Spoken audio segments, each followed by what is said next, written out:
बादल को यह बहुत अजीब लग रहा था कि वह 14 साल की छोटी लड़की के साथ पति पत्नी का रिश्ता कैसे निभाएगा।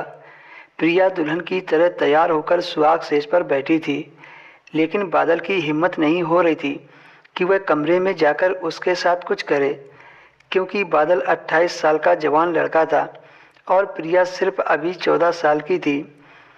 बादल की नज़र में वह बच्ची थी। बादल ने यह शादी मौसी के कहने पर की थी। उसकी मौसी ने उसे इस तरह से ब्लैकमेल किया था कि उसे यह शादी करनी पड़ी। बादल ने कहा, मौसी मैं अभी प्रिया से शादी कर लेता हूँ, लेकिन विदाई बाद में करना, जब तक प्रिया बड़ी भी हो जाएगी।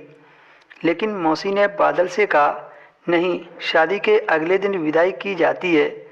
बादल सोफे पर बैठे यही सोच रहा था कि तभी बादल की मौसी वहां आ गई और बादल से कहने लगी, अभी तक तुम यहीं बैठे हो, अपनी दुल्हन के पास नहीं गए। जाओ कमरे में, तुम्हारी दुल्हन तुम्हारा इंतजार कर रही है। मौसी के मुंह से यह शब्द सुनकर बादल को बहुत अजीब लगा। बादल ने कहा, मौसी मेरे सिर में दर्द हो रहा है, मैं आज प्रिया के पास नहीं जा सकता।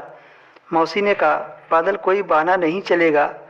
मौसी समझ गई थी कि बादल प्रिया के पास ना जाने के लिए बहाना बना रहा है। मैंने बड़े अरमानों से अपनी बेटी की शादी की है, तुम इस तरह से मेरी बेटी के सपनों पर पानी नहीं फेर सकते।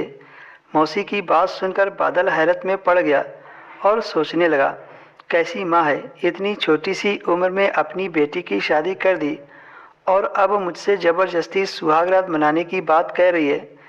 मौसी के बार बार कहने पर बादल उठा और प्रिया के कमरे में आ गया।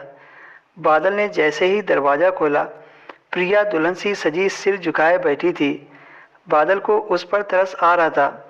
उसने सोच लिया था कि वह प्रिया के साथ कुछ गलत नहीं करेगा। बादल खामोशी से जाकर सोफे पर लेट गया। प्रिया ने बादल को बड़ी हैरत से देखा और बोली, आप वहाँ क्यों सो रहे हैं, बेड पर ही सो जाएं। बादल ने सोचा, हाँ यही सही रहेगा। वह उठा और बेड पर लेट गया और प्रिया से कहा कि तुम भी अपने कपड़े बदलकर सो जाओ, मुझे नींद आ रही है। प्रिया उठी और कपड़े बदलकर बादल के बगल में लेट गई। प्रिया बार बार बादल के सट रही थी तो बादल उसे दूर कर देता।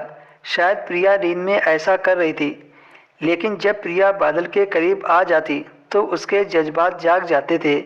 उसे अंदर से बहुत अजीब होने लगता था।